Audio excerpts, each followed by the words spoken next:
when am I going to get a promotion? When am I going to be a big boss? Also me. And hustler mindset. Love that. right? Because I'm doing the work. The standard is great. I'm getting great feedback. Oh, you do such great work. You're such a valuable member of the team.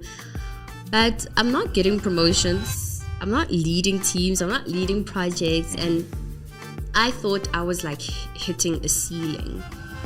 Oh, okay. Yeah. All right, ladies and gentlemen, welcome to another episode of In Conversation with Rudy Samuel. Today I've got another powerhouse. I only bring you guys powerhouses, never forget that. So I've got Vanessa Bukasa, who is a chartered accountant and a public speaking coach, and more and more and more. But she will tell us as the episode goes by. I was actually with her last Saturday, and I think I butchered her intro. So I hope I did justice today. Ladies and gentlemen, welcome Mrs. Vanessa B.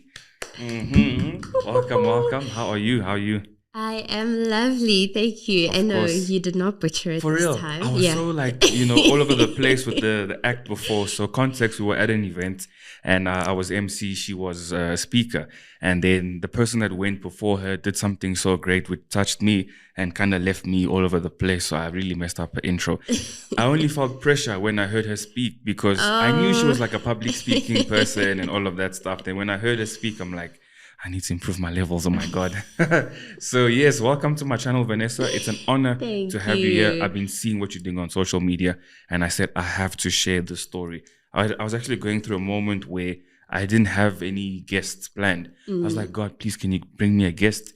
And then Carmela, your sister, posted something. And I'm like, oh, Vanessa. And now we're here today. Oh, I'm so glad. It seems like God has been working a bit divinely. Because my virtual assistant actually said the same thing, that she was going through a moment where she didn't have clients. And she was just praying like, God, just send me a client. And she's like, and then you came. Of course. And, also I'm now fully into this public speaking thing. And then I came across you on Saturday last week and I hadn't seen you in a while. And I was like, this is my sign to take what I'm doing seriously. So thank you for being here. So another context, we know each other from a very, very, very long time. I was young. I think we're like 6 years apart. I was young. She was always the older one. And now today we're here. She's a mom. She's married. I'm married as well. Dude. Life is great, eh? It's insane. When I saw you, I was like, what do you mean you have a beard? Why am I in heels and I'm still looking up? Funny. And talking about beard, this episode is brought to you by KELA Signatures. If you want a beard like me, gentlemen, get them. I'll put the link in the description. Ladies, gift your man. Don't wait for Father's Day. Don't wait for their birthday. Gift your man at any time with KELA Signatures. Thank you so much. Let's get back to the episode. So let's start with the CA route. What inspired you to be a CA?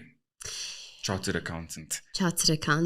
It's actually interesting because I think just 2 weeks ago, we were having a team function and part of the icebreaker, we were talking about who we are, what we did, but what did we want to do, growing up. And I remember I was dead set on being a doctor because my dad's a doctor. So I thought, of course, I'm going to be a doctor. And my dad was like, no, man, don't be a doctor. That's so boring. I'm already a doctor. Do something else. There's no one who's actually done accounting. And I was like, accounting? Of course not. I'm not going to do accounting. And in high school, you get to grade 10, you have to pick. To choose, in South Africa, I did not take accounting. I was like, I am not doing accounting. Whoa, so you got to the CA route without accounting? Without accounting. Nah, this is a calling. You know why I say that? I don't mean to cut you, sorry. Because I got one of my friends, Corbin, he took a while to get to the CA level because of all the tests you have to do before. Yeah. And one of my cousins, shout out Ruth, she's also going into that. And I hear how difficult it is. And they did accounting. Yeah. So please elaborate because I don't get this. And so I get to university or rather just before I got to university, you have to apply for the subjects that you want to do. And I put accounting as one of them just because I saw that I met the criteria. The only thing you needed was to do well in maths and well in English. I was like, I'm doing well in maths and English, so fine, I'll put it. I think I had it as my second or third option. But I still thought I'm going to go the medicine route. So I get accepted for accounting as well as maths. I think I was going to do stats. Lord knows why I thought that, because right now, in first year, not good. Basic maths, if you ask me, just there's no response. I actually have to think about it. Yeah. And so I ended up taking accounting. I did it. I think the reason why I stuck with it so much is because the lecturer in our first year would always say, everything that you learned in high school, out the window, out the window. That was not real accounting. I'm going to teach you real accounting. So the people then who did accounting in high school, they struggled because they had all this knowledge. Whereas I was getting first-time knowledge now on accounting. So I didn't struggle that much first year, second year. Third year was a different story. Accounting showed me exactly. Exactly. That's where the flames were. Yeah. And so, third year was a bit tough. I actually repeated my third year. Fourth year went quite well. And then I went on with my boards and articles. Interesting. So let's fast forward. I like to show the good and the challenges that my guests go through. So you basically VP at Absa Bank, yes. Vice President. Yes. For those who don't know, what does that mean? Because when we hear Vice President, we think it's a president of a country or the whole of Absa. Yes. So please let us know what is VP and how did you get there and how can we get there? That was my family, right? A lot of them thought I was like the vice president of Absa. And I was like, please don't say that out loud. I am not. I'm reminding you, I'm not. So VP is pretty much a senior manager. And so the road to VP was quite long. I think a big part of it is why I then went into the coaching. But the road to VP, essentially, I completed my articles and then I went straight into the banking space. Now, I had no idea about anything banking. It really was just by chance. Isn't accounting and banking the same thing? You would think it is. I'm asking questions for the viewers. You would think it is because you might think, numbers, finance. Yeah, but accounting is really just the standards that govern the way we recognize certain balances. Okay. And accounting can be used in any industry. I think that's one of the best things about it. Okay. So if you're thinking of being a CA, absolutely do it. You can work in virtually any industry because any industry would have a finance department. Of course. And auditing, right? Auditing, etc. I'm right here. Tax. There we go. Yeah. And so I went into the banking space. I was in my position, I would say about 5 years as an assistant vice president. So I already started quite senior because of the qualification, because of the training I already received as part of audits. And so I'm in this role, or rather I'm in this position for quite some time now. And I'm thinking, when am I going to get a promotion? When am I going to be a big boss? Also me. And hustler mindset. Love that. Right? Because I'm doing the work. The standard is great. I'm getting great feedback. You do such great work. You're such a valuable member of the team. But I'm not getting promotions. I'm not leading teams. I'm not leading projects. And I thought I was like hitting a ceiling.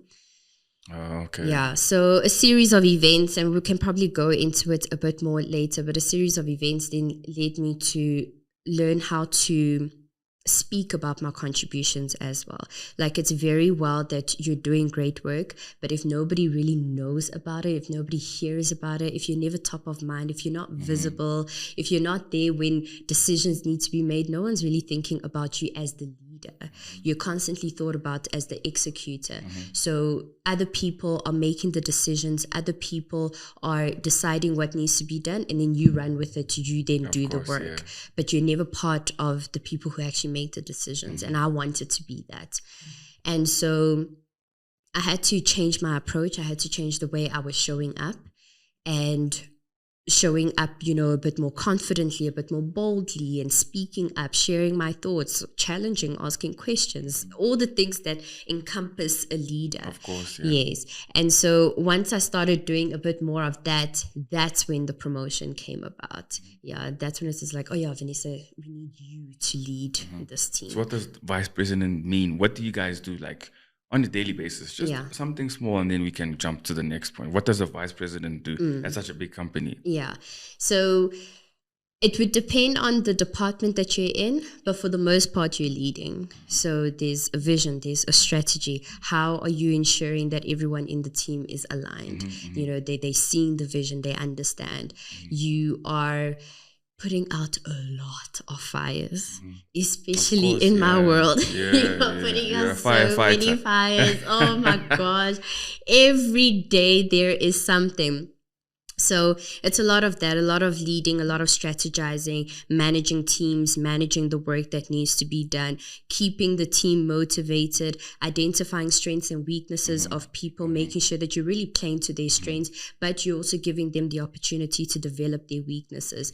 Or rather development areas. I know some people are touchy about weaknesses, their development areas. And so, that's really what I do on the daily. And how do you manage across 10 different countries? It's quite challenging. I think what helps me a lot is the relationships that I have with the people in the 10 countries. So I know that it's not me just being some policeman like, hey, have you done this? But they're also pulling their weight. They're also doing what they need to do. And if there's something that they know that I need to know about, then as much as that, those conversations are quite difficult because a lot of people don't want to say, you know what, there's this thing that's not working so well in my country, in my area, and know that they might potentially be negatively impacted with any ratings. The fact that we've got that relationship, that helps quite a bit. So to say, okay, thanks, Rudy. Thank you for letting me know. This is what we can do about it. This is how we're going to make sure that the right people are aware of the issues in your area. Interesting. You said something, I want to go back where you said you need to speak up about your contribution so that management knows. I'm just paraphrasing. But when is the right time to do that? Because some companies don't give access to employees to sort of make that step to say, hey, boss, this is what I do. How can an employee that's watching know when is the right time to go and make that step to speak to management if they're in the case where they're not able to do that? So when you have an opportunity in a meeting, even if you've been invited to a meeting where everyone else is quite senior and you're thinking, no, man, I don't speak here, this is for the big people. This is for the people who know so much more than me, who are just so much more experienced than me. In those moments, those are actually the moments where you can shine, especially because given that they're so senior and you might be a bit junior, if you make mistakes, it's not really held against you. It's like, that's okay. It's not such a bad thing. But to ask a question, to say, oh, this is, what we're talking about, this is quite interesting. I have a question. And you actually pose that question. And it might be something that somebody else was thinking about, but they didn't say out loud. Automatically, the other person's like, oh, I was thinking the same thing. If somebody else wasn't thinking it, they're like, oh, that's an interesting perspective. I didn't think about it. But you dared to actually just ask the question. So when you have an opportunity in a meeting, if you've been invited to a meeting, try by all means. I'm not saying speak just to speak, but try by all means to say something that would be valuable. Ask a question, make a comment. The people who don't have those opportunities as part of your feedback sessions, don't just wait for the end of the year to say, okay, tell me how I've done. Set it up. Set up the sessions with your manager, set up the sessions with your mentor or whoever and say, okay, this is what's been going on in these past 3 months. These are my challenges. These are my wins. This is where I'm trying to go, etc. A person who takes charge of their career like that, automatically you're viewed a bit differently. I like that. So tell us, how did we get into the public speaking coaching world? I see you doing the most on Instagram. You have a book. I watched another podcast of you. There's like over 100,000 views on that podcast. So how did you get into that space? And then we're going to, elaborate on how you use it in your everyday world. Yeah. So when Oh, let me tell you, since we said the good and the bad, right? I remember when I was now ready for this promotion, I'm ready for the next level, a role had opened up. A role opened up in a team that I used to work in. And so I pretty much knew how to do the work, right? And I thought because I know how to do the work, I'll be able to manage people to then do the work. Like if you have a question, I'll have the answer because I know how to do the work. And so I applied for the role.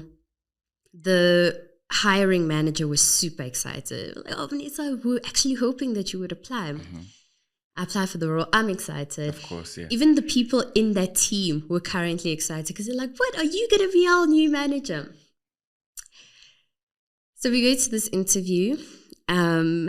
I thought I was speaking well. I thought I'm answering all the questions. I thought, I'm doing everything I need to do. And then a few days later, I get a meeting invite to now get feedback on the interview. Sounds deep already. I don't even know what happened, but it sounds deep already. I know. I'm trying to keep the tears from coming back. Like when I think about it, I'm like, oh. So you bombed the meeting. Listen. Oh my God. Listen. And so the manager's like, these were his words. He's like, I don't know how to describe it except that it was disappointing. Yo, that's insane. I was like, disappointing. Did you guys know each other? Yes. Okay. Oh, geez, that's insane. I was like, it was a bit disappointing. We were expecting so much more from you. We were so excited that you applied, but in that room, it's like you disappeared. Jeez. You weren't selling yourself. The stuff that we see you do. Disappointing. Right? Disappeared and disappointing. Jeez. The stuff that we see you do, you didn't mention any of that. The way that you answered certain questions, we were actually worried as to how you would handle yourself under high stakes conversations. Like, can we trust to send you to represent us? Especially in the type of work that we do where our conversations are not that easy. I didn't say anything in the meeting because my tears were here. Of course. And I was not going to cry at work, but I was like, okay, thank you. And I walked out. I sobbed, okay? I could not believe it. I sobbed. And I remember speaking to my mentor at the time. I'm telling them what happened. I'm like, can you believe it? And they said that I'm disappointed. Like, do they know me? Like, my work is so good. Like, what? And he was like, doing the work and leading people are two very different things. Doing the work and talking about the contribution that you make are two different things. So I was like, okay. And then he said something. He was like, the feedback that you've received now, you can allow it to define you, and you are forever this person who is disappointing in interviews, who doesn't know how to sell themselves, who doesn't know how to talk about the things that they do, or you can allow it to develop you. What are you going to choose? And so I decided to choose the latter. And I went on to many courses because I thought I'm bad at leadership, I'm bad at decision making, I'm bad at speaking, I'm bad at all these things. So I went on to so many courses. Upskilling. Yes. So that's rule number one, guys. Upskill always. And with that rule, it's very well to go on the courses and you're learning a lot. But if you're not implementing it, then it doesn't really help. It doesn't actually move the dial. So tell us how you implemented it. Okay. Because you're a big boss now. You speak with so much confidence in public. The queen of networking. Let's go. You know what it is. Oh, goodness. And so when I had done all of these courses, I felt like I was drowning rather in information. There was just so much information. But the one thing that stood out in any course, whether it's leadership, decision making, personal branding, speaking, whatever it was that you need to have effective communication. You need to know how to speak confidently. And so I thought, okay, let me implement this one thing. I'm going to try one thing. And I think that's a thing that you can try as well, right? When you're looking to upskill, when you're looking to get better at something, put one thing into place. A lot of us want to, okay, and then I'm going to start doing this, and then I'm going to do that. And you know what, with your focus everywhere, then you end up losing the plot. And now you've just got like half-hearted efforts everywhere. You know, put your effort in one thing. So I started with that, and I started small because it took a lot of courage to speak up. It's not easy. It's not easy at all. Yeah. Especially in some workplaces where you can easily be challenged. They can tear apart everything that you are saying, and then you still have to somehow pluck up the courage and still speak. So I started small, and a tip that I love is I dare you to be dull. Because sometimes we think that before you speak, you have to have the most groundbreaking, most riveting. You want to speak, and everyone's like, "Where have you been? Yeah. Oh my, wow! The killer hook, the killer intro. Blown." Yeah, that's not how it's going to be. So I dare you to be dull. State the obvious. Start with that. State the obvious. You know, oh, Rudy, we're looking to go on this project. I think it's quite important that we speak to Kopano about XYZ because he's in charge. Everyone's like, yeah, we know, yeah. But there will be someone in there who might say, oh, yes, that's a good point. We must not forget to speak to Kopano. Thanks for reminding me, Vanessa. Okay. And so state the obvious, right? As you start to strengthen that muscle of speaking, then you start to venture out. You start to ask more questions. You start challenging. You start doing something a bit different. So definitely start small, dare to be dull, and state the obvious. That's how I started. Yeah. And then how I got into the coaching is because I don't know. What gap were you trying to fill with, getting into coaching? Yeah. So you know the story I shared last week, right? And I'll share it again. So one of the meetings that I would now get invited to was this ratings meeting for junior staff members. And just like I mentioned, your picture comes up, and then Rudy, your manager, is talking about how amazing you are and all the work that you've done. But Vanessa's never worked with you. So now Vanessa's thinking, yeah, okay, I don't know Kopano, so yeah, I can't really support that rating. Or Vanessa sat with you at the year-end function, had a great conversation with you. It wasn't even work-related. Yeah. We were talking about fitness. It wasn't even work-related.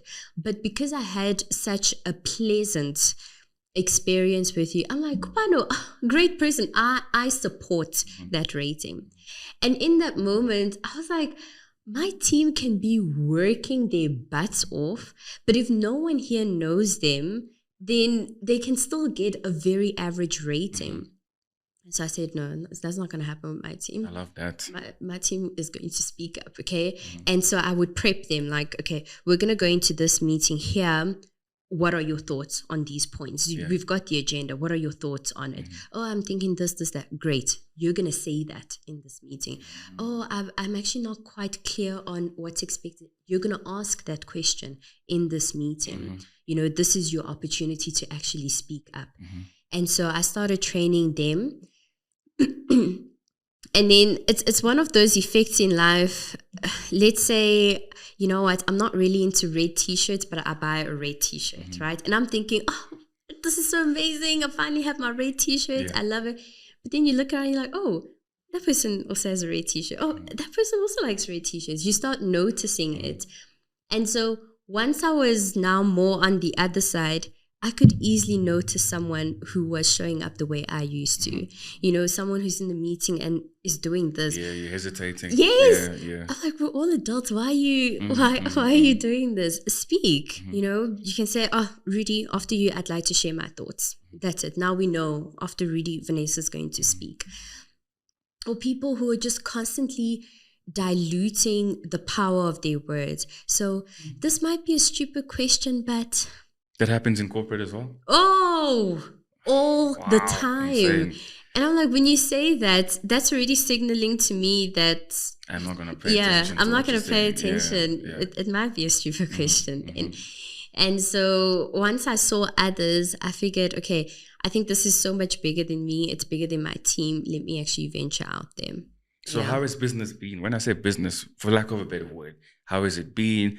How can people get, in contact with you? What happens? And then when someone signs up for a course, how long is the course? What do you teach at the course? Like, talk to us about your public speaking, the name as well. Just tell us everything about it. Public speaking coach. Ooh, yeah. So business has, getting the people and having the courses, that has been good. I think my last 4 cohorts have been fully sold out, which it blows my mind because I'm just this person on the internet. Yeah, right? That's how it always starts. Right? Yeah. And people are buying my course. I'm like, okay, it's great. But I think what I love about it is the real transformation that people experience. But yeah, we'll chat about that. Business-wise, it's been going well. I'm learning a lot about this whole entrepreneurship world, this business world, content creation. It's hard, eh? It's hard. A whole other job. Like, what? I have so much respect for content creators. I really do. I don't think it's easy at all. Like, to the untrained person, you look at it and you're like, oh, this person was just having fun, just walking around. Yeah, guys, I'm doing this. No, everything is strategic. Everything is strategic, and everything has to have a purpose. Like, I've got 2 accounts, right? I've got my business account, and then I've got my personal account. When I'm on my business account, like, I even have to sit up. I don't think I can be on my business account and I'm just like, what up? It's like 10x your income. Wake up at 5 a.m. Oh, you're doing this. Like, everything is so strategic. Everything is so purposeful. So it's been interesting being in this whole other world, navigating it, understanding the dynamics, how you approach certain people, how to get opportunities, how to position yourself, etc. Who your audience is. Are you actually speaking to them, or are you speaking about what you love? Because most people aren't even... they're not that concerned about your passion and, oh, you love this. No. Can you solve their problem? That's what they want to know. So yeah, that has been quite interesting. I offer an 8-week program. You listen so well. I've been waiting to not catch you out, but catch you out by you saying, what was your question again? You're such a good listener. So a good communicator is a good listener. Yeah. Shout out, Vanessa. Yeah, thank you. And just like you said, a big part of communicating effectively is actually listening well. Yeah. So I offer an 8-week program where my clients literally go on a journey. We first deal with the inside, because a lot of us are showing up in a certain way that just reflects what's going on internally. Some people just want the tips and the techniques and the strategies. Oh, start with a joke, have 3 points, end with a question, do this, a quote, whatever. But if you don't even trust yourself, if you don't trust your voice, if you don't trust your message, I'm not going to trust it. You'll see through the person. We'll see right through it. And so, yeah, a lot of the work is internal, and then we start to do a bit more on the strategies and the tools that you can implement. Yeah, so it's full transformation. A lot of my clients are like, oh, there are certain relationships that I actually need to go and work on, because those relationships have shaped the way I'm showing up now. So, yeah. And talking about relationships, me, Rudy Samuel, I am such a big believer in those things. Yeah. I don't burn bridges unless this person and I don't get along. And I've had that before. But I keep relationships, and I have like over 1,000 numbers on my phone because of the various things I'm involved in life. And where I'm going now is about networking and relationships. So I have the privilege of being that guy where I can randomly get a text from a contact on Instagram or on WhatsApp. Hi, I'm looking for a... And 9 times out of 10, I know someone who can provide that service. So how can someone get to that point? Because I just found myself there. Like, I woke up and I have all these connections and all these people, and I treat them well, I believe so, and vice versa. And oftentimes people can even get a discount just because it's my name involved. And I don't say that lightly. I really am humbled by that. So for example, I'll say, Rudy, I'm looking for a live speaking coach, for example. I'll say, go tell Vanessa that I recommended you. And then Vanessa, not that she will do it this time, but Vanessa will say, oh yeah, I know, really, okay, cool. You can get a discount on my package. So how can a person who doesn't have that get to that? I can't say because I found myself there, but you have experience in that. Tell us how they can get to that point of having proper networking capabilities and connections and relationships. Can I put it back to you? No problem. First. Put it back to me first. So I know you're saying that you found yourself there, right? But there must have been something that you did, because we don't just wake up like that. Yeah. It's in the way that you speak to people, in the way that you make them feel seen, in the way that you make them feel heard, in the way that you make them feel treasured and cherished in your presence. You know, when I arrived, it wasn't just, okay, cool, let's go. You're still greeting me, you're introducing me, you're telling me about how you're excited about it. So all of a sudden, I'm already feeling so warm and truly looking forward to having the conversation. Yeah, maybe just if you had to meet someone right now, from the time you meet them to the time they become a contact or a true connection on your phone, what does that look like? Oh, nice.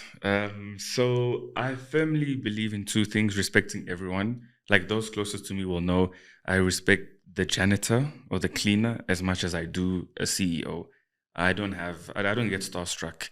And also I believe in treating people how you would want to get treated. I really take that seriously. So I'll obviously like greet this person. Hi, I'm Rudy. What's your name? They'll tell me their name. And then if, for example, we're in a business setting, I'll jump straight to, oh, what do you do? And then I'll say, I do this and this and that. And then I'll find a way to see how I can be of use to them first. That's just me. How can I help them? And then even if they can't help me, they're going to be able to help someone who needs help from my end. That's all I do, basically, yeah. If I know you for a long time, to keep that relationship, I would just randomly greet you, check up on you, like your stuff. If I see you at an event, I'll make time to go and walk towards you. Hi, are you good? Are you well? How's your husband? How's your wife? How's your kid? Oh yeah, I saw you did this. So I'll always be genuine towards someone. So those are the 2 ways or 3 ways that I sort of keep and maintain relationships and get from just meeting you to acquaintance and contact. That's what I do. I don't know.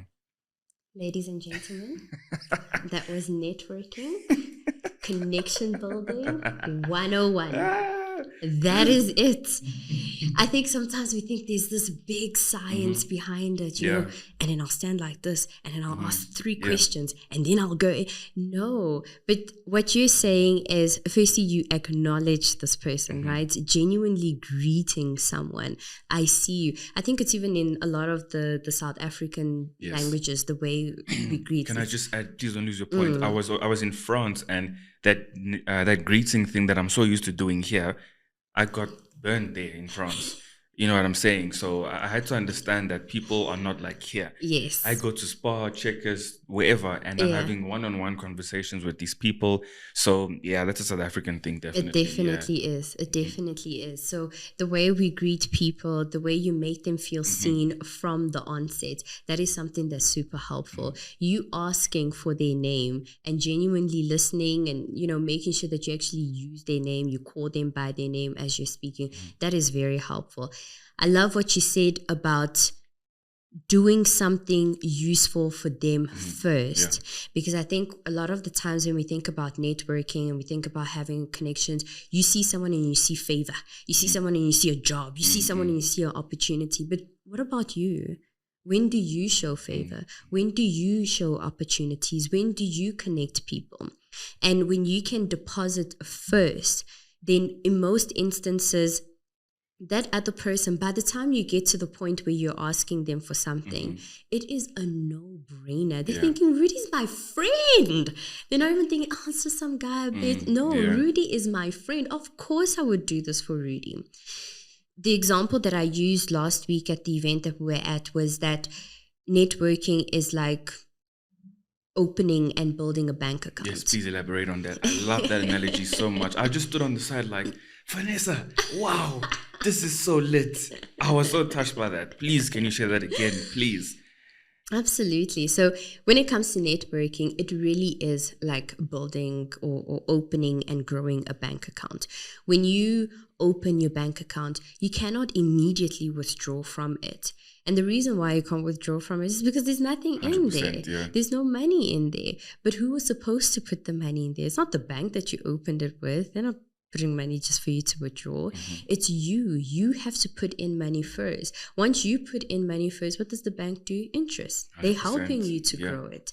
So you do that first step. You help someone. You give them a contact. You give them a resource. You share their work. I don't know how. In most instances, the deposits that you are making in this bank account don't even cost you that much. Not at all, yeah. You know, for you to say, oh, I'm looking for a new videographer for my podcast, and I see it and I share it, it's not costing me much, but it means something to you. So you make that deposit. As that account is growing, by the time you then have a request, a favor to ask, the account is looking healthy, you can absolutely withdraw. But the trust is also there, because I know Rudy's not just here to, you know, take advantage and get whatever he can get and then he's out. No, Rudy actually cares. He cares about my business. He cares about what I'm doing. Look at what he's done for me in the past. So it becomes an absolute no-brainer when you then have an ask for the person that you want to get this opportunity or favor from. So the steps that you take, valid, and also nurturing it, right? So you're not just going to deposit once and then you leave the account. Absolutely not. You're constantly depositing, then you're withdrawing, then you're depositing, then you're withdrawing. But that relationship is there. So even if you're just checking in on someone, it means a lot to them. And genuinely checking in. So you know that I'm married with kids and you ask, oh, how are the kids? Or you saw them, I don't know, enjoying ice cream one day. You're like, haha, in this cold, I'm sure they can't have that ice cream. But you remembered something so specific. That's how I know that you were present in our conversation and that you were seeing me in that moment. So how does someone get to differentiate between like a genuine relationship and a transactional one? Yeah, and that will become quite difficult, but I think it's the intention behind it. And like it or not, people can tell. People can tell that this one here is just here for the favors. They're just here for the opportunity. You never remember anything I say. You never check in on me. You never, you know, it's just always, want. As soon as you see me, it's like, oh, by the way, do you have a contact for me for... That's when I know that here it's definitely just transactional for you. And I think when it's transactional, you remain just a contact. You'd never become a connection that I have. Yeah.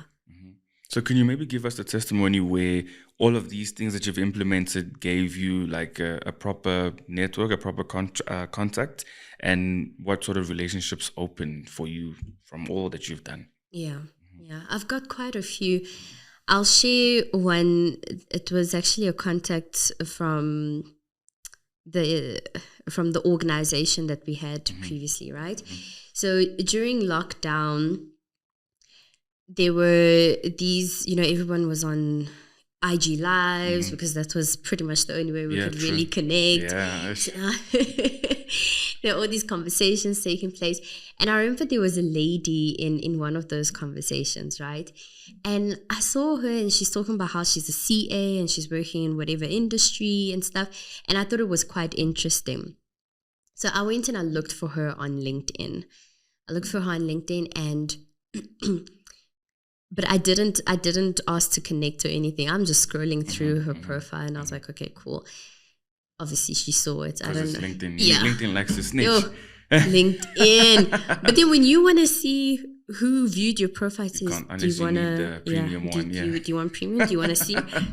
You can subscribe. My gosh. So then she connects with me and I was like, oh, okay, cool. We connect. I don't know what it was, but I think we were just like sharing each other's posts, commenting on each other's things. We don't know each other. Yeah. We don't know each other. We're literally just commenting on each other's stuff, sharing, etc. Eventually, we exchange numbers and we start talking about work. Like our relationship is very professional. It's very much work and stuff. And I told her that, yes, I was looking for a new opportunity at the time, and it would be interesting to find out a bit more about what's happening in her space. Can I tell you, something opened up and she sent me the role. I was like, okay, thank you. She sent me the role. And then she was like, send me your CV. I'm going to put it through. Now, I know that so many people applied for that role, right? They definitely applied. But my CV was selected for the interview. And I knew it was not by chance. I knew it had to be this lady. Fine, we do the interview. The interview is fantastic. To this day, hands down, my favorite interview of all times. I did not get the job. Favorite interview. It went so well. Yeah. It went so well. The reason why I didn't get the job is because then my current employer offered me the VP promotion. And I was like, hey, it's VP though. I need to VP, yeah. Cool. So I went at the VP role. Then I think I met this lady once at a wedding. In the 5 years that we've known each other, I've seen her twice, ever. I can tell you for free now, if this lady comes to me and she says, I've seen this opportunity, and you're a mutual connection, she does not even have to go further. Moving mountains for Say her. less. Yeah. Say less. I will jump through fire hoops for her. And that's an example of basically the reverse, right? Where she deposited so much and there was nothing that she was going to gain from it. If I got the role, it's not like I'm giving her commission, salary. Yeah. Excuse me, not at all. But she really went above and beyond, knowing that there's nothing that she's going to get out of this. And so, like, with her, it's such I feel like I'm waiting. I am waiting for her to reach out and say, oh, I've been looking for this, or, you know what, we're looking for a coach to come and speak. Listen, the discount is there. It is there. Okay? Of course, others aren't getting it. You are getting it, even before you ask. Yeah. So that's really been awesome. Then the inverse has also happened for me, especially in the business world, because I'm new, because, a lot of people are quite established, and some of us, we might be doing different things, but it's very much interlinked. And one way or another, the ability to speak with confidence comes up in many of other people's worlds. Yeah. So being there to almost offer a resource, to offer them an opportunity to maybe speak in one of my courses, because I've done that. So there's a lady that I met at a masterclass that I attended, and I walked up to her. I have on LinkedIn. I walked up to her and I was telling her everything about her business. Excuse me. So I had an idea that she would be there. She posted about it, but I wasn't sure. And when I saw her, I was like, listen, and she's got a long name. I practiced that name. I went up to her. I told her like about, that, I told her about her business. I told her about what stood out for me, and why I would love to pay her to come onto my course as an expert. She was like, oh my goodness, yes. Immediately, she took out her phone, gave me her number. We exchanged contact. She was following me on my social media. Literally like, okay, you know what? This is amazing. We're definitely going to do this. Months went by, because I had another course, etc. Months went by and I didn't reach out. Then eventually I reached out to her. I was like, listen, remember we met at this event, blah, blah. I really enjoyed this about the work that you do, and I'd love to have you on my course. And she was like, you remembered that? She was like, the fact that you stick to your word, that is so powerful. Yeah. I am coming. I'm going to be an expert on your course. And then she was like, these are my rates, but for you, it's discounted. Thank God, because her rates were exorbitant. I was like, oh gosh, thank you. But I knew that favor only came because of how I made her feel the first time I met her, because I followed up when I said I would. And so she knew that I'm a person of my word. So not only did I deposit, but I also helped to build that trust between us. Beautiful. I absolutely love that. You know, you wear so many hats. You're a wife, you're a mom, you work 9 to 5, you're in business, you're a friend, you're a daughter, you're a sister. And, you know, you have your spiritual life and stuff. How do you combine everything and look so well and made up? And how do you keep your head above water? How do you do it? Please let us know, because that's a lot of things to do. Sure. Yeah. I won't lie. It's not easy. It really is tough.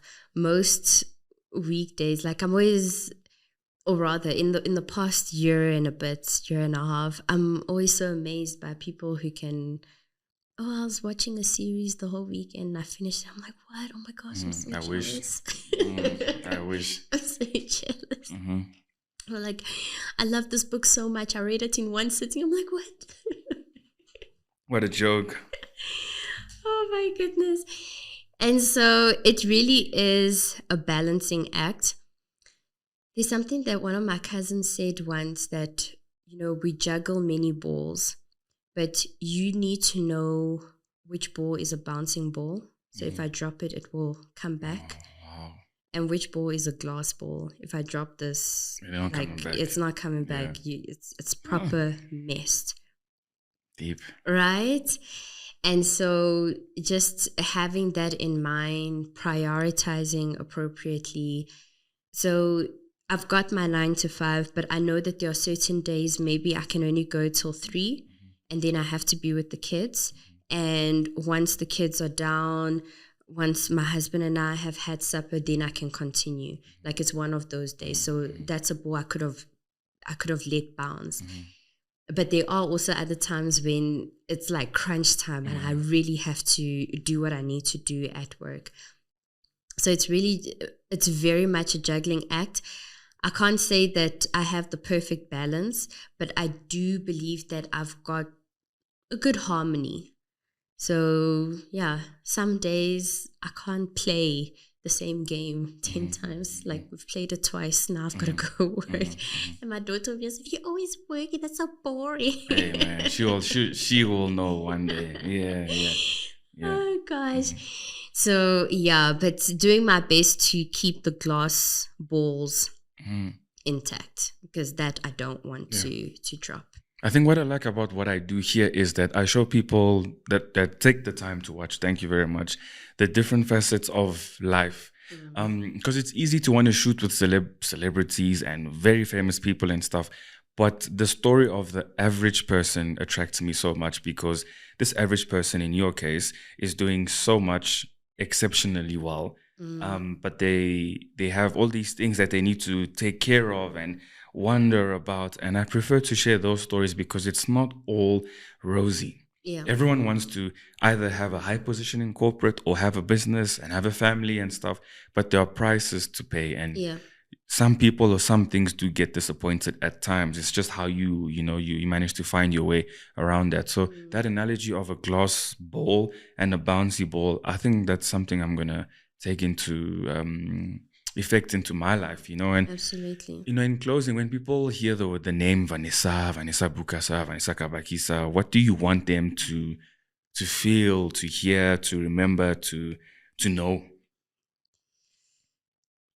I think mainly with the work that I do now, I really hope that when you hear my name, when we're speaking, especially to the one person who can actually see themselves where I was, where you're not really trusting your voice, you're not speaking up, you're not showing up in a way that you are proud of. I hope that you will associate my name with someone who is able to empower you, to learn to trust your voice, to know that it has value, to know that you have value and your presence has value, that when you are somewhere and you contribute, you make that conversation a lot more colorful, and then the decisions that come out of that is a lot more colorful. It's not that it's the same things done for the same people all the time, but now something new is coming because of your voice. And to start to believe that your story your journey, your experiences, everything has a purpose, and it's all shaped the person that you are. So speak proudly about your story, speak proudly about your journeys, about your experiences, because somebody else may find so much inspiration and actually change their lives because they heard you speak. So your voice matters. And when you look at me, I want you to get in contact with me so that we can get you to start trusting your voice. And on that note, I was going to end up by saying contact her, but she's already done it. So in my outro, all I'm going to say is, Vanessa, thank you so much for accepting to be a part of ICWRS. Your story is one to share, one to tell, and I hope I've done it justice. And I hope I can bring you a lot of clients through this. I don't need any commission. I don't need anything. I just need your business to rise, and I need people to get confidence in their speaking. That's all I need. And please continue to do well. Continue to do your best. Continue to be present for your loved ones. Please don't give up on them. Don't chase too much, but also keep them in mind. That's my small advice. And to you guys watching, as she said, if you want to get in contact with her, all her details will be down below. You'll also be able to follow her on Instagram as well. You can follow me as well. And if you haven't subscribed, please do subscribe. We're almost at 2,000. So, the platform is growing slowly. Thank you very much. And as I always like to say lately, the future is African. Ladies and gentlemen, I'm Rudy Samuel. Thank you so much for watching. I'm signing out. Thank you.